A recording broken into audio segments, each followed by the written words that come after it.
ਦਰਵੇਸ਼ਾਂ ਦੇ ਤੇ ਨਾਲ ਮਸੀਤਾਂ ਵੱਡੀਆਂ ਹੋ ਗਈਆਂ। ਜਿਹੜੇ ਸੁਲ੍ਹਾ ਕੁਲ ਦੀ ਗੱਲ ਕਰਦੇ ਸੀ, ਸਾਂਝ ਦੀ ਗੱਲ ਕਰਦੇ ਸੀ, ਬੰਦਿਆਈ ਦੀ ਗੱਲ ਕਰਦੇ ਸੀ, ਸਾਰੀ ਇਨਵੈਸਟਮੈਂਟ ਉਹਦੇ ਅਗੇਂਸਟ ਹੀ ਹੋਈ ਹੈ। ਬੰਦੇ ਦੇ ਵਿੱਚ ਪਾੜ ਹੀ ਪਾਏ ਗਏ, ਬੰਦੇ ਨੂੰ ਬੰਦੇ ਤੋਂ ਦੂਰ ਕੀਤਾ ਗਿਆ, ਉਹਦੀਆਂ ਜੜ੍ਹਾਂ ਤੋਂ ਦੂਰ ਕੀਤਾ ਗਿਆ, ਉਹਦੇ ਵਿਰਸੇ ਤੋਂ ਦੂਰ ਕੀਤਾ ਗਿਆ। ਅਸੀਂ ਉਹਨਾਂ ਜੜ੍ਹਾਂ ਨਾਲ ਮੁੜ ਜੋੜਨ, ਉਸ ਵਿਰਸੇ ਨਾਲ ਮੁੜ ਜੋੜਨ ਦਾ ਉਪਰਾਲਾ ਪੈ ਕਰਨੇ ਆ। ਅਸੀਂ ਫਿਰ ਪੰਜਾਬ ਦੇ ਵਿੱਚ ਪੰਜਾਬੀ ਦਾ ਤਵਾਰੀਖ ਦਾ, ਪੰਜਾਬੀ ਵਿਰਸੇ ਦਾ, ਪੰਜਾਬੀ ਸੰਗੀਤ ਦਾ, ਪੰਜਾਬੀ ਵਿਚਾਰ ਦਾ ਅਸੀਂ ਇਹ ਮੇਲਾ ਲਾਇਆ ਹੋਇਆ। 3 ਦਿਨ ਇਹ ਮੇਲਾ ਚੱਲੇਗਾ। ਤੇ ਇਹ ਵੀ ਮੇਰੇ ਬਾਹਰਲੇ ਮਿੱਤਰਲੇ, ਹੁਣ ਜਿਹੜੇ ਅੰਦਰਲੇ ਨੇ ਪਹਿਲੇ ਇਹਨਾਂ ਨਾਲ ਤਾਂ ਨਿਬੜਨਾ। ਸੋ ਅੰਦਰ ਦੀ ਗੱਲ ਹੋਣੀ ਚਾਹੀਦੀ ਹੈ। ਅਸੀਂ ਸਾਰੇ ਜ਼ਾਰੀ ਖਿਲਾਰਿਆਂ 'ਚ ਫਸੇ ਹੋਏ ਹਾਂ, ਵਿਖਾਵੇ 'ਚ ਆ ਗਏ ਹਾਂ। ਮੈਂ ਈਗੋ ਵਧਾ ਲਈ ਹੈ ਤੇ ਆਪਣਾ ਅਸਲ, ਆਪਣਾ ਸੱਚ, ਆਪਣੀ ਮਾਸੂਮੀਅਤ ਅਸੀਂ ਗਵਾ ਲਈ ਹੈ। ਤੇ ਅਸੀਂ ਕੋਸ਼ਿਸ਼ ਇਹੀ ਹੈ ਕਿ ਚਲੋ ਉਹ ਗੁੱਝੀਆਂ ਗੱਲਾਂ ਸਾਰੀਆਂ ਸਾਹਮਣੇ ਆਉਣ। ਇਹ ਕਾਨਫਰੰਸ ਉਹਦਾ ਹੀ ਉਪਰਾਲਾ ਹੈ। ਤੇ ਪੰਜਾਬੀ ਪ੍ਰਚਾਰ, ਅਹਿਮਦ ਰਜ਼ਾ ਵੱਟੂ ਔਰ ਇਹਨਾਂ ਦੀ ਸਾਰੀ ਟੀਮ, ਜਿੰਨੇ ਲੋਕ ਇਹ ਰਲ ਕੇ ਨੇ, ਬਹੁਤ ਸਾਰੀਆਂ ਪੰਜਾਬੀ ਦੀਆਂ ਹੋਰ ਵੀ ਢਾਣੀਆਂ, ਹੋਰ ਵੀ ਲਿਖਤ ਪੜ੍ਹਤ ਵਾਲੇ ਲੋਕ, ਆਰਟ ਲਿਟਰੇਚਰ ਨਾਲ ਜੁੜੇ ਲੋਕ, ਇਹ ਸਾਰੇ ਦਾ ਹਿੱਸਾ ਹੈ। ਆਪਣੀ ਮੁਹੱਬਤ ਦੇ ਨਾਲ ਉਹ ਸਾਰੇ ਜੁੜੇ ਹੋਏ ਨੇ। ਤੇ ਸਾਨੂੰ ਬੜੀ ਖੁਸ਼ੀ ਹੈ ਕਿ ਅੱਜ ਕੱਲ੍ਹ ਬਹੁਤ ਵਧੀਆ ਦਿਨ ਗੁਜ਼ਰਿਆ, ਬਹੁਤ ਵਧੀਆ ਗੱਲਾਂ ਹੋਈਆਂ ਔਰ ਬੜੀ ਵੱਡੀ ਉਹਦੀ ਮੀਡੀਆ ਕਵਰੇਜ ਵੀ ਹੋਈ। ਔਰ ਥੋੜ੍ਹਾ ਇੱਕ ਕਹਿੰਦੇ ਉਹ ਜਿੱਥੇ ਤੱਕ ਅਸੀਂ ਪਹੁੰਚਾਉਣਾ ਚਾਹੁੰਦੇ ਸੀ ਗੱਲ, ਉਹ ਗੱਲ ਵਧੀ ਹੈ, ਗੱਲ ਹੁੱਲੀ ਹੈ। ਤੇ ਉਹ ਨਜਮ ਹੁਸੈਨ ਸੈਯਦ ਹੋਰਾਂ ਦਾ ਮਿਸਰਾ ਹੈ ਕਿ ਚੜ੍ਹਿਆ ਮਾਘ ਵਿਸਾਖ ਵੀ ਔਸੀ, ਚੜ੍ਹਿਆ ਮਾਘ ਵਿਸਾਖ ਵੀ ਔਸੀ, ਧੁਖਦੀ ਰਹੀ ਤਾਂ ਮੱਚ ਵੀ ਪੋਸੀ। ਸੋ ਧੁਖਦੀ ਰਹੇਗੀ ਤਾਂ ਮੱਚ ਵੀ ਪੈਗੀ। ਅਸੀਂ ਇਹ ਤੂਫਾਨ ਹੌਲੀ ਹੌਲੀ ਕੋਸ਼ਿਸ਼ ਕਰਾਂਗੇ ਕਿ ਇਹਦਾ ਇੱਕ ਲਾਂਬੂ ਬਣੇ, ਇਹਦਾ ਇੱਕ ਭਾਂਬੜ ਬਣੇ, ਔਰ ਉਹਦੇ 'ਚੋਂ ਮਤਲਬ ਮੁਹੱਬਤਾਂ ਦੀਆਂ ਚੰਗਾਰੀਆਂ, ਕਿਰਨਾਂ, ਰਿਸ਼ਮਾਂ ਫੁੱਟਣ। ਅੱਜ ਦੀ ਇਸ ਮਹਿਫਲ ਦਾ ਆਗਾਜ਼ ਕਰਦੇ ਹਾਂ ਰੱਬ ਸੋਹਣੇ ਦੇ ਨਾਂ ਤੋਂ। ਅੱਜ ਦੀ ਇਸ ਪੂਰੀ ਕਾਨਫਰੰਸ ਦੇ ਪੂਰੇ ਦਿਹਾੜ ਦਾ, ਜਿਹਦੇ 'ਚ ਵੱਖੋ ਵੱਖ ਸੈਗਮੈਂਟਸ ਨੇ, ਵੱਖੋ ਵੱਖ ਸੈਸ਼ਨਸ ਨੇ, ਵੱਖੋ ਵੱਖ ਵਿਚਾਰ ਇਕੱਠ ਨੇ, ਉਹ ਹੋਣਗੇ।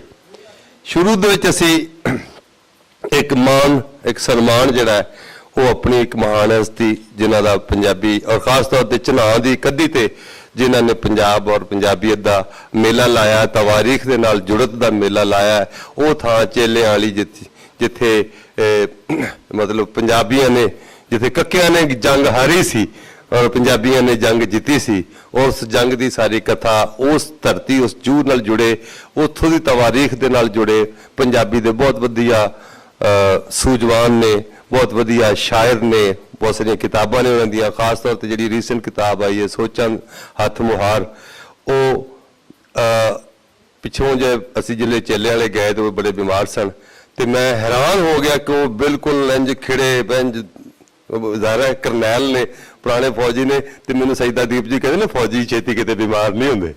ਤੇ ਉਹ ਤੇ ਲੱਗ ਜਾਂਦੇ ਨੇ ਬੰਦਿਆਂ ਨੂੰ ਇੱਥੇ ਬਿਮਾਰੀ ਵਾਂਗੂ। ਮੈਂ ਬਰੀਕੀ ਨਾਲ ਗੱਲ ਕਰਨੀ ਪੈਂਦੀ ਹੈ। ਤੇ ਹੁਣ ਮੈਂ ਇਹ ਤੇ ਉਹ ਨੇ ਇਹ ਜਿਹੜੇ ਮਤਲਬ ਜਿਨ੍ਹਾਂ ਨੇ ਉਸ ਸਾਰੇ ਵਿਹਾਰ ਦੇ ਖਿਲਾਫ ਗੱਲ ਕੀਤੀ ਹੈ। ਸੋ ਮੈਂ ਸਾਰੇ ਮਾਣ ਦੇ ਨਾਲ ਕਰਨਲ ਇਲਿਆਸ ਜੀ ਹੋਰਾਂ ਨੂੰ, ਕਰਨਲ ਮੁਹੰਮਦ ਇਲਿਆਸ ਜੀ ਹੋਰਾਂ ਨੂੰ, ਸਾਡੀ ਮਾਣਯੋਗ ਹਸਤੀ ਗੁਜਰਾਤ ਦੀ ਧਰਤੀ ਤੋਂ, ਉਹਨਾਂ ਨੂੰ ਕਹਾਂਗਾ ਕਿ ਉਹ ਸਾਹਮਣੇ ਆਉਣ। ਅਸੀਂ ਪੰਜਾਬੀ ਪ੍ਰਚਾਰ ਵੱਲੋਂ ਅੱਜ ਦੀ ਇੰਟਰਨੈਸ਼ਨਲ ਪੰਜਾਬੀ ਕਾਨਫਰੰਸ ਉਸ ਨੂੰ ਇਜਾਜ਼ੀ ਸ਼ੀਲਡ ਦੇਣਾ ਚਾਹੁੰਦੇ ਹਾਂ, ਸਨਮਾਨ ਦੇਣਾ ਚਾਹੁੰਦੇ ਹਾਂ। ਸਈਦਾ ਦੀਪ ਜੀ ਹੋਰਾਂ ਨੂੰ ਵੀ ਕਹਾਂਗਾ ਕਿ ਉਹ ਵੀ ਨਾਲ ਆਉਣ। ਅਸ਼ੋਕ ਭੌਰਾ ਜੀ ਨੂੰ ਵੀ ਕਹਾਂਗਾ ਉਹ ਨਾਲ ਆਉਣ। ਡਾਕਟਰ ਸੁਰਿੰਦਰ ਜੀ ਤੁਹਾਨੂੰ ਵੀ ਕਹਾਂਗਾ ਕਿ ਤੁਸੀਂ ਵੀ ਆਓ। ਧੁੱਗਾ ਜੀ, ਗੁਰਪ੍ਰੀਤ ਧੁੱਗਾ ਜੀ ਤੁਸੀਂ ਵੀ ਆਓ। ਰਜ਼ਾ ਸਾਹਿਬ ਤੁਸੀਂ ਵੀ ਆਓ। ਤੇ ਅਸੀਂ ਉਹਨਾਂ ਨੂੰ, ਹਾਂ ਸਈਦਾ ਜੀ ਤੁਸੀਂ ਵੀ ਆ ਜਾਓ ਨਾ। ਹਾਂ ਤਾਰਕ ਜਤਾਵਾ ਜੀ ਸਾਡੇ ਪ੍ਰਧਾਨ ਨੇ ਪੰਜਾਬੀ ਪ੍ਰਚਾਰ ਦੇ, ਉਹ ਵੀ ਤਸ਼ਰੀਫ ਲਿਆਉਣ। ਅਸੀਂ ਸਾਰੇ ਆਪਣੀ ਵੱਡੀਆਂ ਹਸਤੀਆਂ ਨੂੰ ਉਹਨਾਂ ਦੀ ਜ਼ਿੰਦਗੀ 'ਚ ਉਹਨਾਂ ਦੀ ਮਾਨਤਾ, ਉਹਨਾਂ ਨੂੰ ਸਨਮਾਨ ਕਰਨਾ, ਉਹਨਾਂ ਨੂੰ ਇਜਾਜ਼ ਦੇਣਾ, ਉਹਨਾਂ ਦੀ ਕਹਿ ਲਓ ਕਿ ਨਿਆਜ਼ਮੰਦੀ ਕਰਨੀ, ਇਹ ਬਹੁਤ ਜ਼ਰੂਰੀ ਹੈ। ਤੇ ਅਸੀਂ ਕਿਉਂਕਿ ਜਿਨ੍ਹਾਂ ਨੇ ਕੋਈ ਵੱਡਾ ਕੰਮ ਕੀਤਾ ਸੀ ਉਹਨਾਂ ਨੂੰ ਯਾਦ ਹੀ ਨਹੀਂ ਕੀਤਾ। ਅਸੀਂ ਇਸ ਕਾਨਫਰੰਸ ਰਾਹੀਂ ਉਹਨਾਂ ਸਾਰੀਆਂ ਹਸਤੀਆਂ ਨੂੰ ਯਾਦ ਰੱਖਣਾ ਚਾਹੁੰਦੇ ਹਾਂ ਔਰ ਉਹਨਾਂ ਨੂੰ ਮਾਨ ਸਨਮਾਨ ਦੇਣਾ ਚਾਹੁੰਦੇ ਹਾਂ। ਤੇ ਇਹ ਤੁਹਾਡੇ ਸਾਰਿਆਂ ਦੀਆਂ ਤਾੜੀਆਂ ਦੇ ਵਿੱਚ ਅਸੀਂ ਇਹਨਾਂ ਨੂੰ ਸਨਮਾਨ ਦੇ ਰਹੇ ਹਾਂ ਜਨਾਬ ਕਲਨ ਵਿਆਸ ਸਾਹਿਬ ਨੂੰ ਐਜ਼ਾਜ਼ੀ ਇੱਕ ਐਵਾਰਡ ਕਹਿ ਲਓ, ਇੱਕ ਸ਼ੀਲਡ ਕਹਿ ਲਓ, ਇੱਕ ਸਨਮਾਨ ਕਹਿ ਲਓ,